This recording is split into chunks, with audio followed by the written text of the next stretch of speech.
What's going on, everyone? Welcome back to the Varsity Overland channel. Last night we were able to spend our first night in the new Gazelle T4 Hub Tent, and it just so happened to also be our first night camping this fall. We've been really super busy, and it is nearing the end of October. Tomorrow is October 31st, and so we had a little bit of some cooler temps, got a little taste of what it might be like camping inside this tent with the temperature reaching freezing. Overnight low was just about 30 to 31. And so finally got some experience with this tent. I learned a little bit more about it. I have some more thoughts about it, more so than the video that I posted last time. If you haven't seen that video, it is my unboxing and setup and initial impression of the Gazelle tent. But now I have a little bit more information. So if you want to know more about this tent, stick around.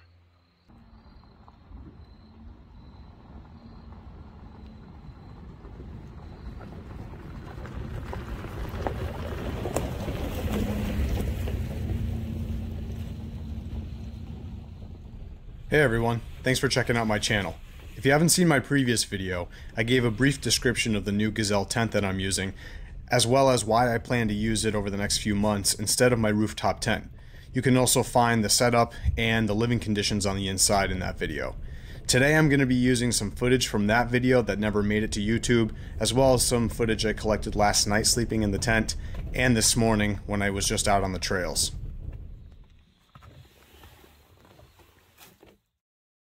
Unfortunately, we rolled into camp a little later than expected, and because of this, we only had about an hour of sunlight left. Fortunately, the Gazelle tent does set up really quick, even for someone who hasn't set it up very many times. So I wasn't necessarily worried about having to set up my tent in the dark, and that has happened plenty of times.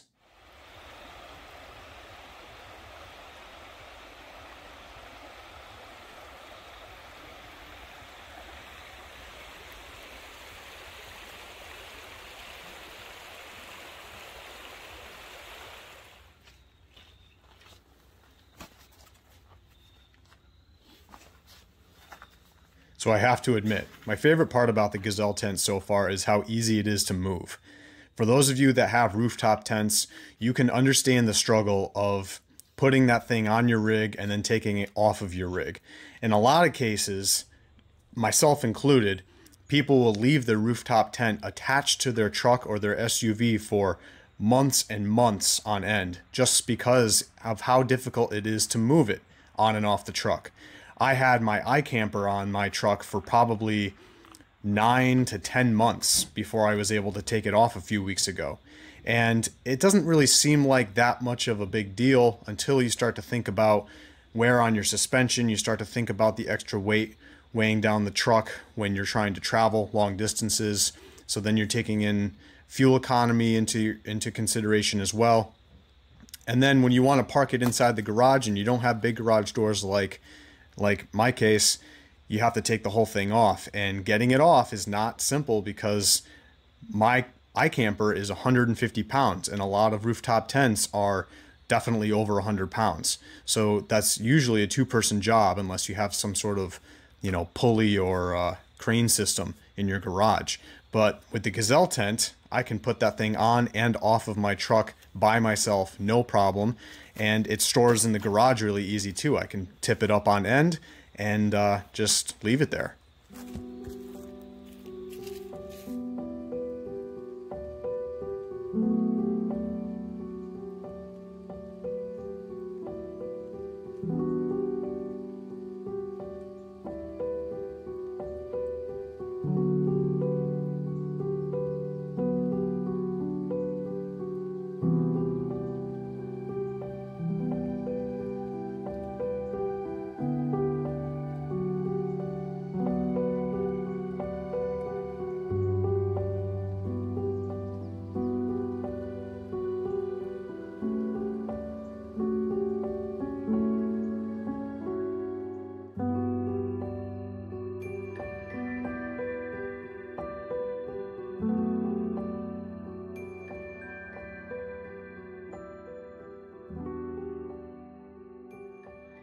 Another notable feature that isn't specifically unique to the Gazelle tent, but really just applies to all ground tents, is that you could leave your campsite if you wanted to.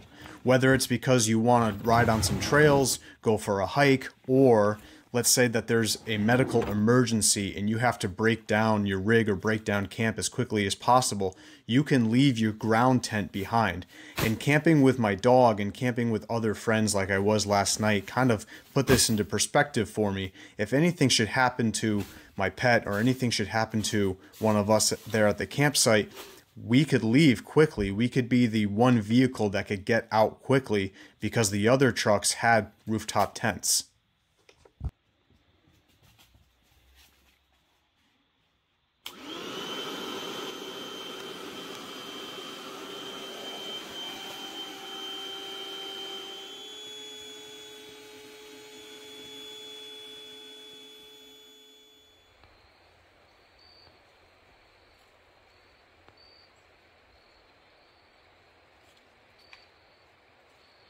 Another interesting feature that I found very useful about this tent was the placement of the two doors. I mentioned in my previous video that the tent has a door on the front and the back, and that comes in handy when you have more than one person inside the tent.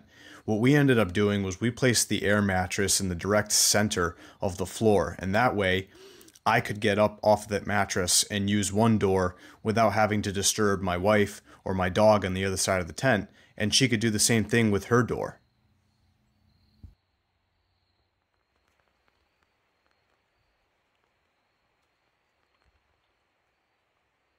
The last feature I'd like to mention is the removable rainfly. Although we didn't get a chance to take it off last night while we were camping, I was able to remove it while I was cleaning the tent at home and realized how much light it let into the tent. I also think this would be a great feature in the middle of the summer when you're trying to keep yourself cool while sleeping.